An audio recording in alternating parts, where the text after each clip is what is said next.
Shane Beamer is going a little bit nuclear on something other than yours truly, which is good to see.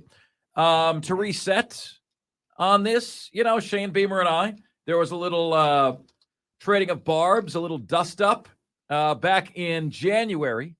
And, he did not like that I said that Clemson got the offensive coordinator that South Carolina wanted. He didn't like that I said that. So, there were some barbs back and forth.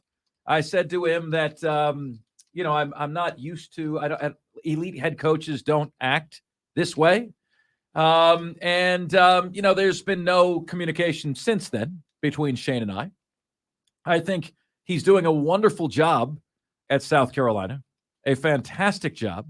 And I think there's a ton of reason to be excited if you are a Gamecock fan. Now, it's interesting. Shane Beamer lost leading rusher Marshawn Lloyd to Southern Cal, tight end Jaheim Bell, and defensive end Gilbert Edmond to Florida State, and DT Jordan Birch to Oregon. And he was asked about that. And he said, it was strange based on conversations I had with guys 2 or 3 days before they went into the portal. It's interesting how things happen, Beamer said this week at the Southeastern Conference spring meetings. What does that tell you? Like, how do you read into that if you're reading between the lines? Beamer has exit interviews with his players. Hey, man, we're excited to have you back next year. Yeah, coach, I'm excited to be here. Here's where I think you could take a couple steps forward in your game. Why don't you work on this during the summer? Why don't you do these kinds of workouts, those sorts of things? But we're going to have a great 2024. Coach, I can't wait. Can't wait. It's going to be great. 2 or 3 days later, players in the portal. Beamer's like, how did this happen? Right? How on earth did this happen? We just spoke. Everything was great. And then you get like the breakup text from your lady after you just had the best date you ever been on. Beamer just had the best year at South Carolina in a long time. What do you mean you just sent me the breakup text? I thought everything was going great here. Well, Jordan Birch says Oregon, has more money. Imagine getting dumped for more money. That's what's happening to Shane Beamer. And what's happening to Shane Beamer and the Gamecocks is in many respects illegal. When I was sitting down with when we were all sitting down with Greg Sankey from the SEC here in Greenville, he was asked about tampering, and was that his responsibility to step in the way of that? And he said, "No, it's the NCAA's. We need them to do their jobs. It's their job to enforce this." Every single school has an enforcement officer, and the problem is the enforcement officers seem to always be in cahoots with the school. They're employed by the school.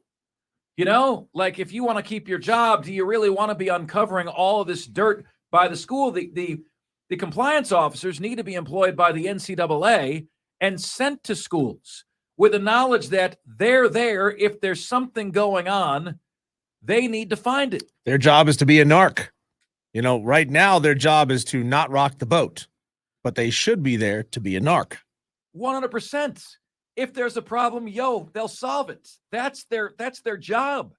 Instead, the current situation is their job is to stick their heads in the sand. You didn't see it. I didn't see it. No, I didn't see that. I didn't see that at all.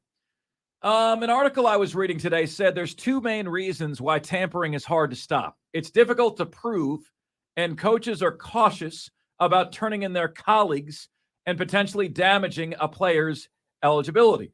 So how do you prove that tampering is going on? Number one, those who are smart, whenever they have something controversial to say, they say it, right? When you put something controversial in writing, now you have a paper trail. So I imagine these tampering fools do it. Never have it in writing, unless the player turns them in. How do you find it, right? Like, how do you ever find the cheating? So I want to ask you guys this question at 844-326-3663. And the question is this: Do you have any ideas on how to put an end to this crap? How do you crack down on tampering? My best idea is simply to have the NCAA employ the compliance officers and send them out on like 4-year military stints. For these 4 years, you're going to be in Clemson, right? Then the person shifts to a different stint. You don't want to live for the course of your life at a place where everyone's going to have sharp, pointy objects to throw at you. Right? Well, also, if you are moving every couple of years, then you don't live there long enough to have insiders trying to throw money at you. Hey, look the other way. We got this guy coming in. Look the other way. He's on a roster over there, but look, don't report this. Here's a suitcase full of cash. Jimbo Fisher says the NFL deals with it, don't they? Major League Baseball deals with it. That's something that I wish you could enforce, but I think that is an issue. I think it's a big issue, and it's unfair to different levels of schools.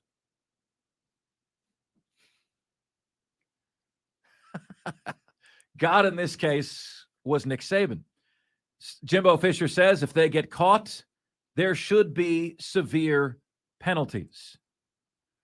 Beamer says rumors are one thing, proof is another.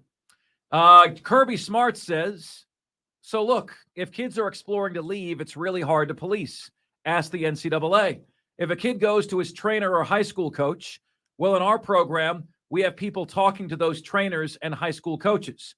Word of mouth spreads that a guy's not happy and he's looking. Next thing you know, he's in the portal and he's already got somewhere that he wants to go. This is the dirty underbelly, folks, that we'd love. Anytime I get a scoop on this, I'll share it with you. We love to get the dirt, but this is going on kind of day in, day out. It's driving coaches insane. And then you think about Jordan Birch was going to be the guy on the Gamecocks defensive line this year. Marshawn Lloyd was going to be the guy at a team that, doesn't have a running back. So now the guy is just willing to up and leave. Why would that be? It's not for opportunity, Diesel. He's got the opportunity. It's for cash. It's for cash. Being number one on the depth chart doesn't mean that much anymore. And that's a weird place to be in college football. Man, it is so odd. It is so odd. How about Sam Pittman? Anybody that comes into your office and says, hey, I'm going to go in the portal, and then the next day they already know where they're going, they probably had a conversation or two before then, Pittman said. It's like the quarterback who left Wake Forest to go to Notre Dame. How would he know that he wanted to go to Notre Dame if he hadn't already had conversations with him? It was reported that he was going to Notre Dame the second that he entered the portal. The second that he entered. You mean to tell me that conversation just happened? That just took place? Man, I got a bridge to sell you. I got a bridge to sell you. You got to sell me on South Bend, Indiana a little bit more. They got a nice university there, but South Bend, Indiana sucks as a place to live. I keep hearing that. What's wrong with it? It's just in the middle of nowhere. You been there? It's really industrial. Yeah. No, it's just what I've heard. It's not a pretty place to be. If it wasn't for Notre Dame, South Bend, Indiana would barely exist. Yeah, that's true. So anyway, folks, that's where we are. And if I were Shane Beamer, I would have raised eyebrows as well. Because how do you lose a starter? How do you lose? It's one thing to lose a kid who's not getting an opportunity to play. It's another thing to lose like your top 5 or top 10 players who are getting that opportunity. What can Marshawn Lloyd and Jordan Birch tell coach? Just that it's over. I'm leaving. Imagine getting broken up with and not getting a reason. That would drive me nuts. I'm leaving. Why are you leaving? Things are going great. I'm leaving. Okay, but we've had this 2-year relationship.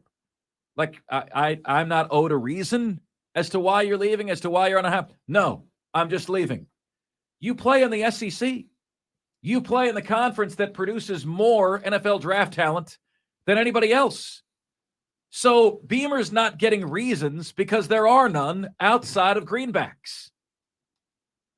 Outside of Abraham Lincoln and Jefferson, outside of what appears on the dollar bills, y'all. That's all they are. That's all they're coming from. That's all they get. Let's see here. Texter says, I'm a female, and I spent my 20th birthday at the South Carolina Clemson game and will never forget getting hit by batteries by a bunch of male Clemson fans. I am a Gamecock fan. Great to hear from you. I'm so sorry that happened to you. And there are awful fans in every fan base. There's no doubt about that. Zero doubt about that. And again, I appreciate having you listen. I really, really do. And 90% of all Gamecocks that I've had interactions with are really good people. I also think that because of the nature of our show, I am subjected to things that a lot of you guys never see. My fan base doesn't do that. Let me show you some of what I've gotten. Let me show you a little bit of it. Okay? Then you'll realize it. As the kids say, he's got the receipts. I've got the receipts, right? So let's see here. To me, Colorado is a Mountain West team. So says Wolverine Joe. Wolverine Joe, if you live there, you feel differently. I would imagine tampering is happening everywhere. And I mean everywhere, a texter says. Maybe different levels, but I think it's going on everywhere, which is why they aren't giving specifics, because it'll fall back to the if you tell on me, I'll tell on you category. Texter says, Coach Beamer got his star running back stolen by one of his best buds, Lincoln Riley. Wonder if they are best buds right now. I mean, that's a great point, right? Shane Beamer was employed by Lincoln Riley. Then Lincoln Riley uses that connection to swipe his running back, because that's exactly what happened. You think Marshawn Lloyd is going to enter the transfer portal not knowing if he's going to get an offer from Southern Cal or Cal State Fullerton? He knows what the offer is going to be before he gets in there.